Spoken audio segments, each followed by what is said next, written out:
Hello, Duke. This story is amazing, involving Bryant and Duke. Before you listen to this, subscribe to the channel and keep receiving more news. Let's go. There are stories in basketball that stand the test of time not only for what happened, but for what almost happened. The possibility of Kobe Bryant wearing a Duke jersey belongs to this rare group of narratives that transcend generations and continue to spark curiosity, debate, and admiration. Decades later, the simple act of imagining this alternative scenario still carries enough weight to provoke profound reflections on how individual decisions shape the collective history of the sport.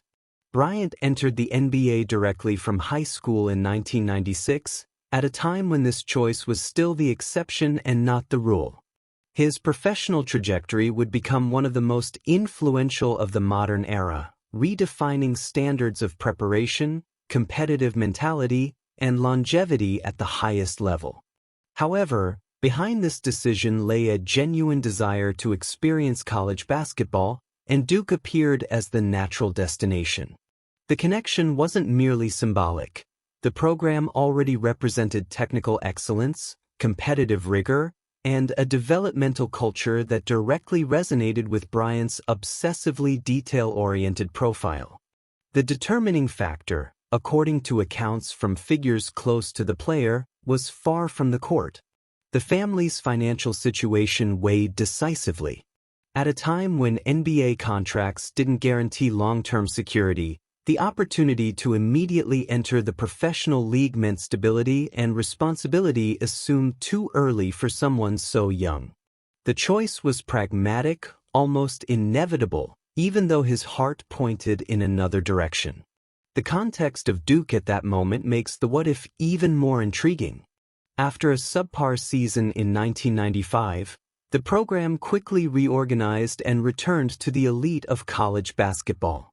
In the following years, the roster brought together talents that would mark an era, athletes who would become references both in the college scene and in the NBA. Even without Bryant, Duke achieved impressive campaigns, going far in national tournaments and consolidating a core that would go down in history.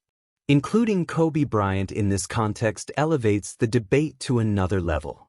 It's not just about imagining additional numbers or titles, but about reflecting on the cultural and symbolic impact that a player with his mentality would have had on an already competitive locker room. His presence could have anticipated dynasties, altered hierarchies, and redefined individual and collective narratives. Some titles that have already been won might have gained another dimension, others that slipped away could have had different outcomes.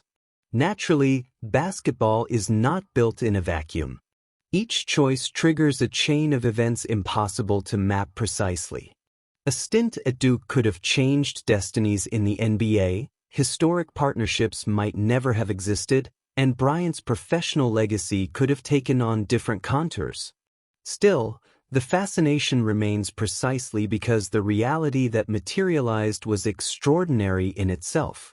Today, under Jon Scheyer's leadership, Duke basketball carries this kind of symbolic legacy, that of being a program that, at different times, has been at the center of decisions capable of altering the course of the sport. The story of Kobe Bryant almost playing there is not a footnote, but an alternative chapter that reinforces the weight, relevance, and reach of what Duke represents in world basketball. Like other major historical turning points in the game, this remains a powerful reminder of how fragile and decisive the moments preceding greatness are. The basketball we know today was born from these choices.